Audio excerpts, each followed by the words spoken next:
All right, so for today's content, I want to continue on in the type of content that we were talking about in chapters 14 through 20, content related to hypothesis testing, confidence intervals, and all of the different forms of variance and standard deviation that you might be expected to use.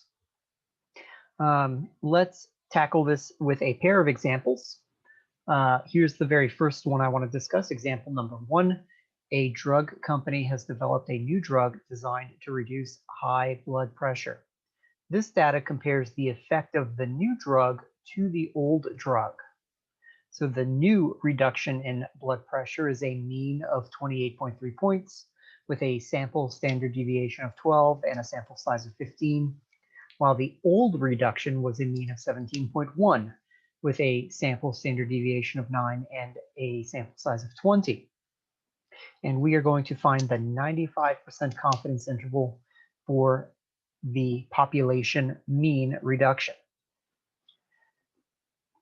So the thing that stands out to me is these two pieces of information. Thing number 1, information about confidence intervals, in particular the 95% confidence. That lets me know, regardless of the distribution, I have to draw a picture that looks like this. I know there's going to be a middle 95%, a 2.5%. Hold just one second.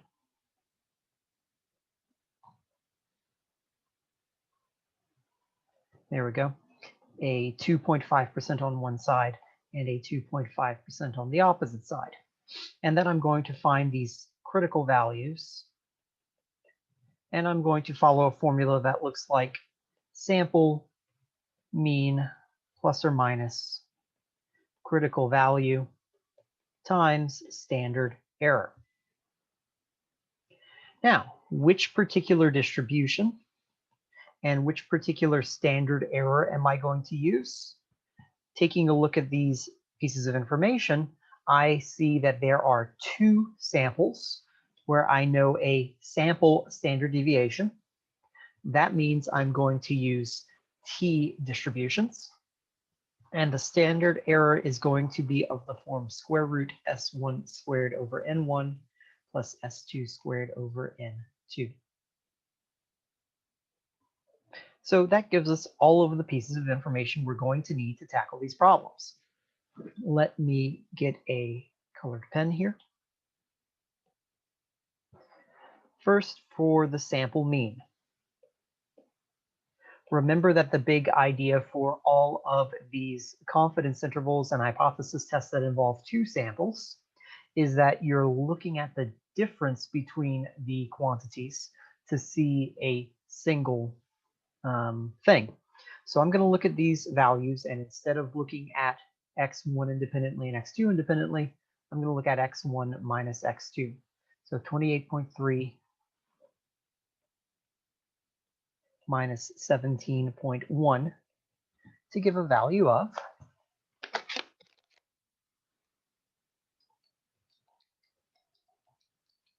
11.2.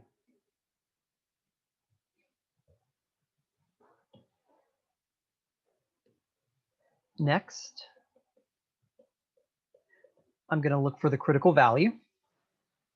Using this figure, I want a t distribution where that middle area is 95% and the degrees of freedom is the minimum of the two sample sizes minus 1, 14 and 19. So that's 14. So I'm going to go into that table, table C in your textbook. I'm going to go down to 14, and I'm going to go across to 95%.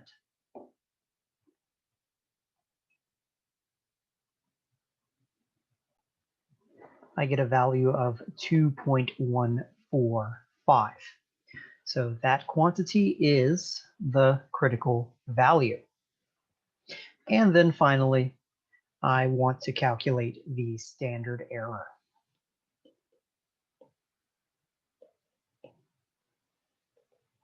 That's going to look like S1 squared over N1 plus S2 squared over N2 square root.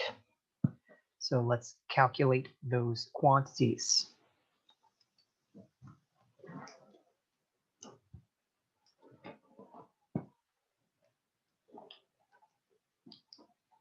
When I do that calculation, I get a quantity that looks like 3.69459.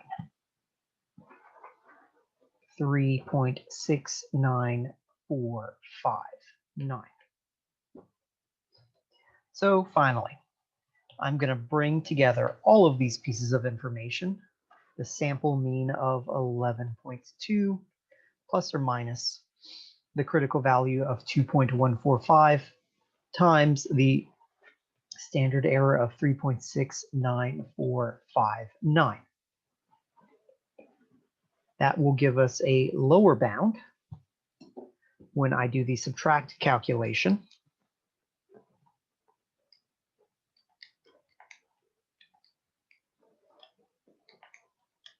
of 3.27510 and an upper bound when I do the plus operation of 19.12490.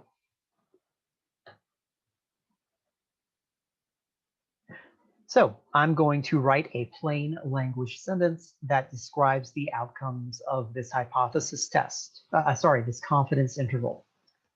We are 95% confident that the mean improvement of blood pressure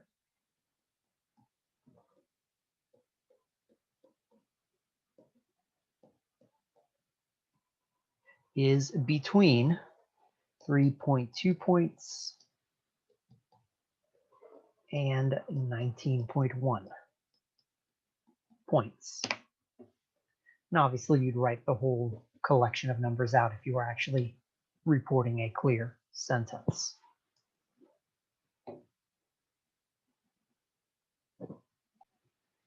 You can also use your calculator to find the solution to this problem. If you go in the tests option, you would do a 2-sample T interval. Again, 2-sample because it's obviously 2 samples. T interval because you have the standard deviation of the sample. So entering in all of these values,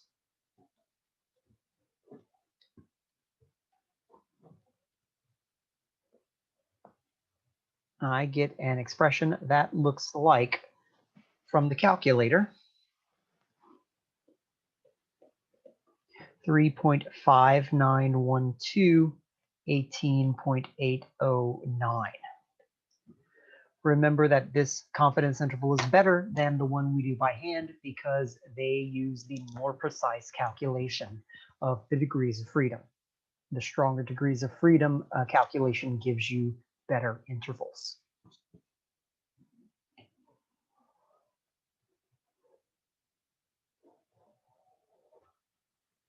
Okay. Next, I want to discuss this problem. This problem says that 300 people aged 25 to 40 were asked, do you use a computer at work? Of those 350, 259 say yes. 500 people aged 41 to 65 were asked the same question, and of those 500, 384 said yes. And so the question we're asking is, can we conclude that more people in the older age group use a computer than in the younger age group as a proportion, with a 0.05 level of significance? So reading through this statement, I see a couple of things. Thing number one, I notice there are 2 samples, one of size 350 and one of size 500. Thing number two, I see the request for a conclusion. That makes me think of a hypothesis test. So I want to do a two-sampled hypothesis test for these two proportions.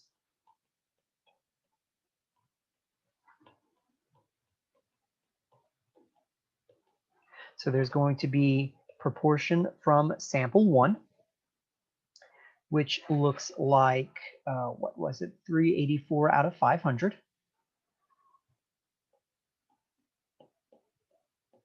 And there's going to be a proportion from sample 2, which looks like 259 out of 350.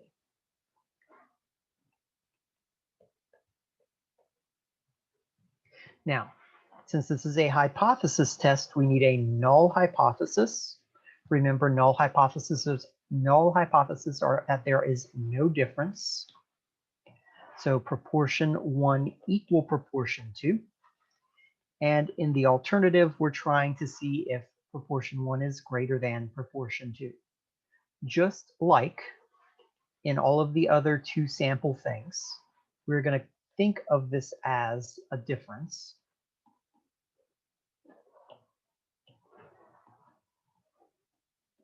Compare this to the two sample problem we did earlier in the week. And since this is a hypothesis test, I need to draw a picture. This is a right-tailed test, so I need to look at the right-hand side.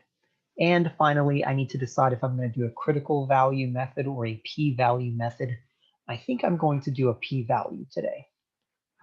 So I need to calculate the test statistic, and then that's going to give me this area. And that area equals p. Now, the form of the test statistic is sample minus population over standard error. So I need to refer to the guidance sheet that was posted on Moodle for the form of this standard error. I believe it was P1, 1 minus P1 over N1 plus P2, 1 minus P2 over N2, something like this.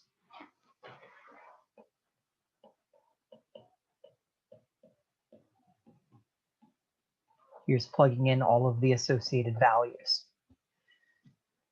Okay, now, here is one of the cool things about proportions. It is true that this is the form of the, p hat, p hat, p hat, and p hat. It is true that that thing in the denominator is the form of the standard error, but we're making an assumption in the hypothesis. And that assumption is, that these two proportions are the same.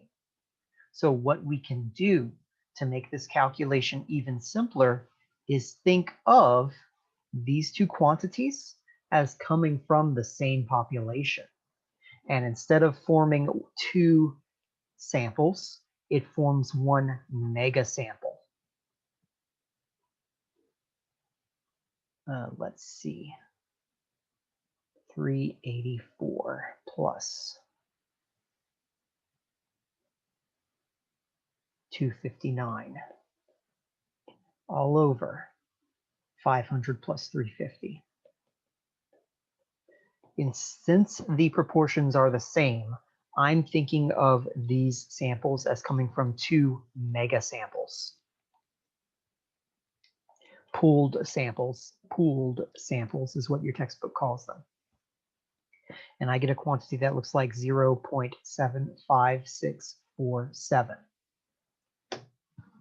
So instead of doing P1 and P1 and P2 and P2, I'm going to just use this mega pooled quantity. And simplifying everything, I get, oh, I should probably write down what these two are, actually.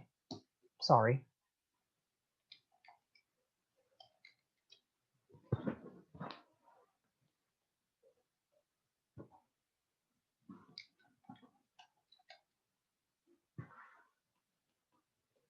Like that.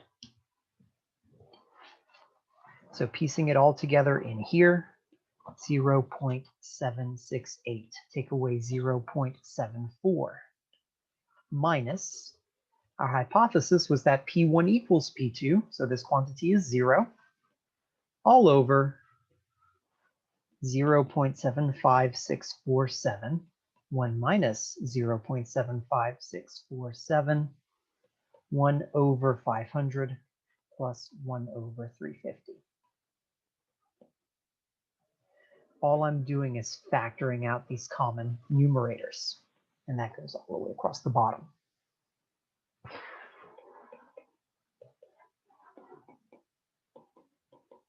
So I can simplify these quantities.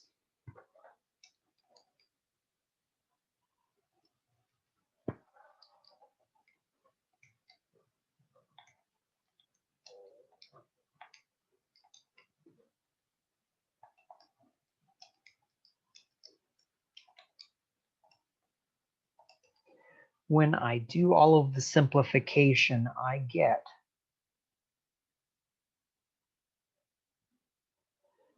0.93604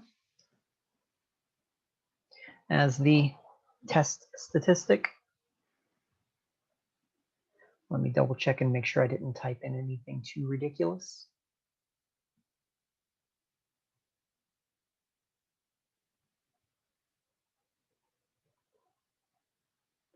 That looks about right to me.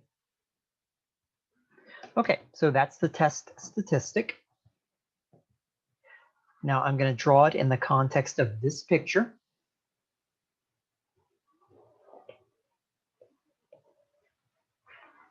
.93604, and this area equals the p-value.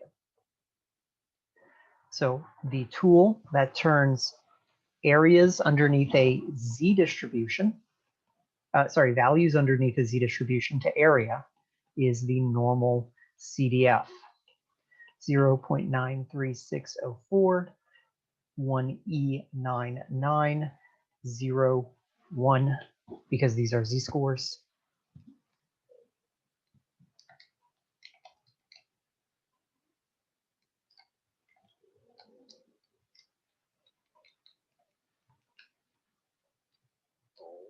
I get a quantity of 0.17467. That quantity is the p-value. So p is not less than alpha, which is 0.05. So we do not reject the null hypothesis. We cannot say that proportion 1 is less than, greater than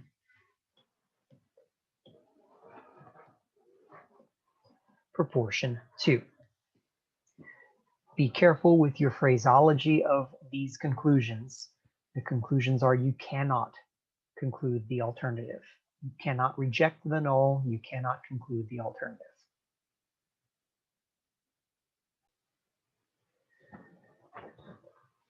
Continuing on in the same kind of trend, all of this information can be entered into a TI-83 style calculator. So I took the time to enter it in on a 2-proportion z-test. 2 because there are 2 samples, proportion because obviously these are proportions. And I find, let me click this real quick, and that. Notice the matching z value, that's the test statistic, 0.93604, almost a perfect match to ours, and the p-value of 0.17463, also almost a perfect match to ours. Notice the calculation of p hat, right? Sorry.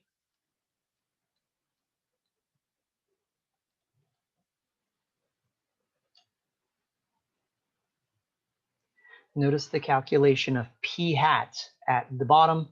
That's the pooled proportion that I discussed, the one where you combined the 2 quantities assuming that they come from the same population or with the same distribution.